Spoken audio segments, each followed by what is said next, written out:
On March 1, 2003, the Turkish Grand National Assembly voted on a motion that the United States government considered a formality. The motion would authorize the deployment of up to 62,000 American troops on Turkish soil, allowing them to use Turkish bases, ports, and airspace to open a northern front in the coming war against Iraq.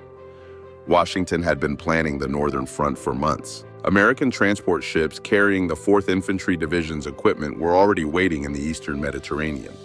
Billions of dollars in economic aid had been offered. The Turkish leadership had indicated its support. The vote seemed certain to pass. 264 deputies voted in favor, 250 were opposed, 19 abstained. The motion failed. Under Turkish parliamentary rules, it needed an absolute majority of those present, 267 votes. It fell 3 votes short. George W. Bush later wrote that, "Our NATO ally Turkey had let America down in one of our most important requests to date." The war went ahead, but without the Northern Front. The military campaign that followed was more expensive and more complex than American planners had anticipated. And it all turned on 3 votes in a parliament that the United States had assumed was already decided. To understand what happened in Ankara on March 1, 2003, you have to understand what the United States was trying to do and what it had assumed about Turkey. In the aftermath of the September 11th attacks, the Bush administration had turned its attention to Iraq.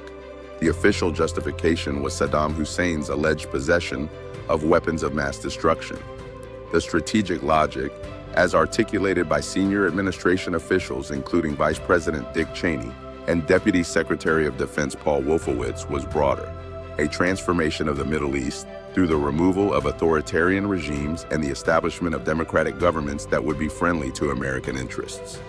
The war plan required a 2-front invasion. American forces would advance from Kuwait in the south. A second force, the 4th Infantry Division, one of the most heavily equipped divisions in the American Army, would advance from Turkey in the north, catching Iraqi forces between 2 axes of attack and preventing Saddam's Republican Guard from concentrating its strength against either front alone. Turkey was central to the original invasion plan. The 4th Infantry Division's equipment had already been loaded onto ships, which were waiting in the eastern Mediterranean for parliamentary authorization to enter Turkish ports. The United States was also offering substantial incentives. The offer on the table included up to $30 billion in loans and grants, a significant sum for a Turkish economy that had suffered a severe financial crisis in 2001. Washington believed, and Turkish Prime Minister Abdullah Gül and the incoming Prime Minister Recep Tayyip Erdogan both appeared to agree that the deal would pass. What Washington had not fully understood was the political landscape inside the AKP, the Justice and Development Party, that had won a landslide election in November 2002 and was governing Turkey for the first time. The AKP was a new party, formed from the moderate wing of Turkey's political Islamist movement. Many of its deputies were genuinely conservative Muslims who were deeply uncomfortable with participating in a war against a Muslim-majority country. Turkey's public opinion polls showed overwhelming opposition to the war. In some surveys, more than 90% of Turks opposed Turkish involvement. The AKP leadership, Gül, who was prime minister, and Erdogan, who was about to become prime minister, both supported the motion and expected their parliamentary group to fall in line. What they underestimated was the depth of conviction among their own deputies.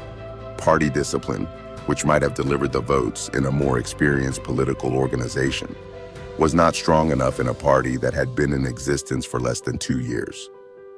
The Turkish military, which had historically been a powerful force in Turkish politics, did not actively support the motion before the vote. President Ahmet Necdet Sezer raised constitutional concerns about the motion.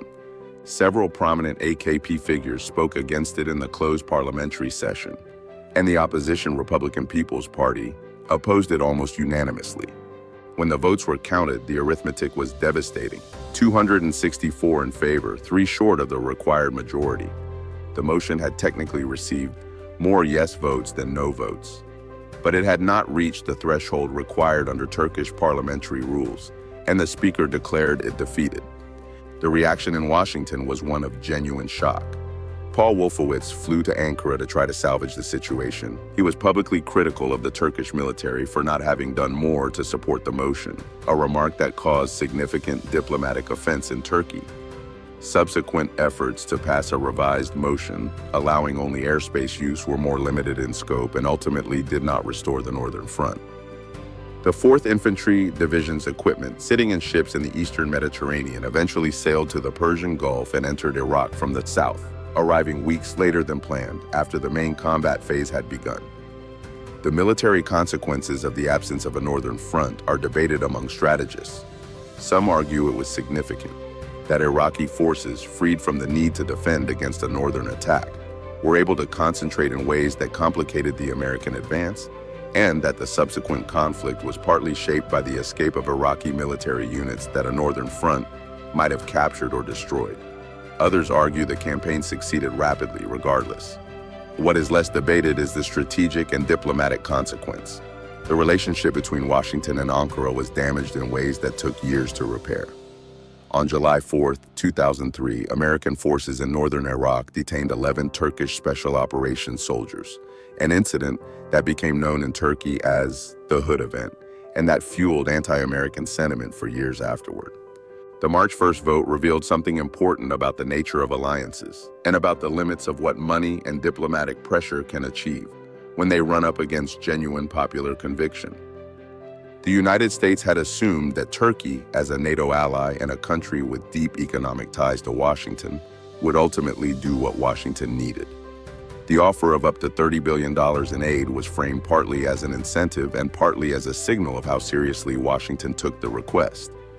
It did not work, not because Turkish politicians were indifferent to the money, but because the domestic political cost of supporting the war was higher than any foreign incentive could offset. The overwhelming opposition of the Turkish public, rooted in fear of a destabilized Iraq, concern about an independent Kurdish state on Turkey's border, opposition to participating in what many Turks saw as an unjust war, and the simple reluctance of Muslim-majority Turkey to join an attack on a Muslim-majority country created a political environment in which any deputy who voted yes risked paying a severe electoral price. 3 votes, that was the margin. In a parliament of 550 deputies, 3 people chose differently than Washington expected, and the war that followed was fought without a Northern Front. The Iraq War went ahead on March 20th, 2003. Baghdad fell on April 9th. Bush declared the end of major combat operations on May 1st, beneath a banner reading, "Mission accomplished." What followed was not the transformation of the Middle East that the war's architects had envisioned. The weapons of mass destruction that had been the official justification for the war were not found. The Iraqi state, dismantled by the decision to disband the Iraqi army, fractured into sectarian violence. The conflict that followed killed hundreds of thousands of Iraqis and thousands of American soldiers. The Islamic State emerged, in part, from the networks formed during the chaos of the post-invasion period. Whether a Northern Front would have changed any of this is impossible to know with certainty. War outcomes are not controlled experiments, but the chain of events that followed the March 1st vote, a more complex campaign, a more chaotic occupation, a more destabilized region, was not what Washington had planned. And 3 of the votes that helped shape it were cast in a parliament in Ankara. The Turkish parliament's vote on March 1st, 2003 is not widely remembered outside Turkey. It does not have the dramatic quality of a missile being intercepted or a wall coming down. It was a vote, 264 to 250, with 19 abstentions in a closed session of a parliament that most of the world was not watching. But the consequences ran through everything that followed. A war without a Northern Front, a longer, more costly campaign, a more chaotic occupation, a region transformed in ways that are still unfolding. 3 votes in a closed session in a country that Washington had assumed was already on its side. The most consequential decisions are not always the ones that look consequential at the time.